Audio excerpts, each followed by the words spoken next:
The Porsche 911 needs virtually no introduction. It's been an icon of desirability for several decades, and with a silhouette that's barely changed since its genesis, there aren't many cars of any type that are more recognisable. Dubbed as the ultimate everyday sports car, the 911 combines epic dynamic ability with civility and practicality in a way that few rivals can match.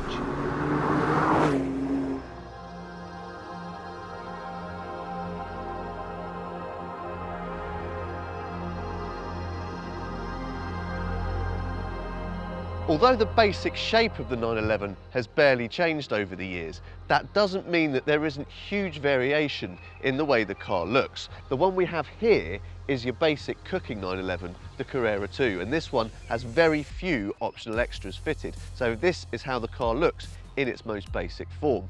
Still pretty handsome, we think you'll agree.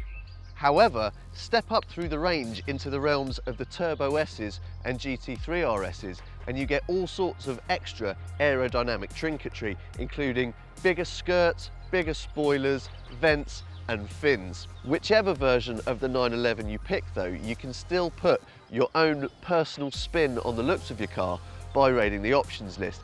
There are seemingly countless choices of alloy wheel design, paint colour, decals, aero kits, you name it. The interior is a big part of why the 911 is dubbed the everyday sports car. These seats are wonderfully supportive. The driving position is, yep, just about perfect, and you even get a pretty decent view all around you. Granted, the center console could do with a few less buttons, but the quality in here is top notch and well worthy of the car's lofty price tag. Even practicality isn't too bad by sports car standards. Granted, you're not going to really want to put anyone in the apologetically small rear seats unless you really don't like them, but a lot of the 911's rivals don't have rear seats at all, and the extra space is really useful for luggage to supplement the 145 litres you get under the bonnet.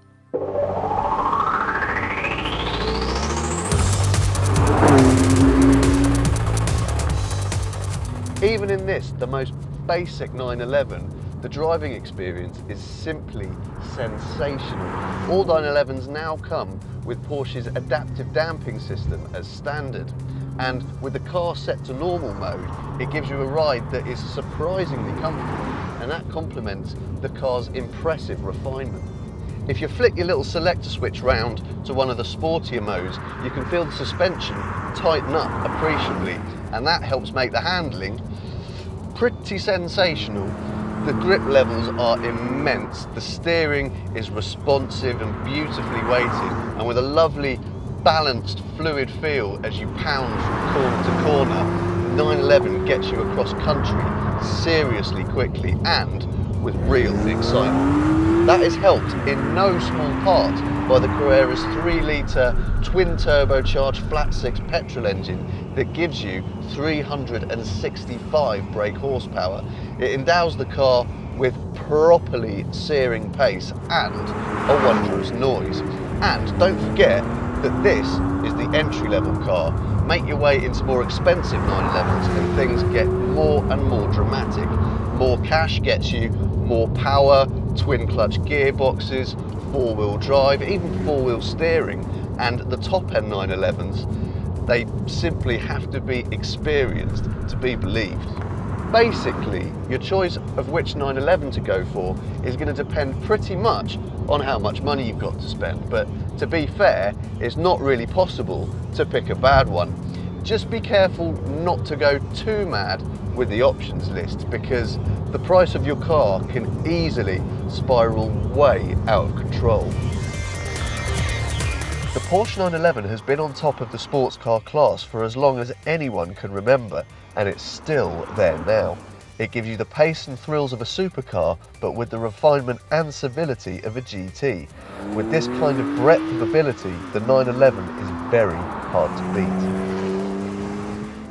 If you enjoyed watching this video, then click the button below to subscribe to our YouTube channel, or leave us a comment in the box to let us know what you think.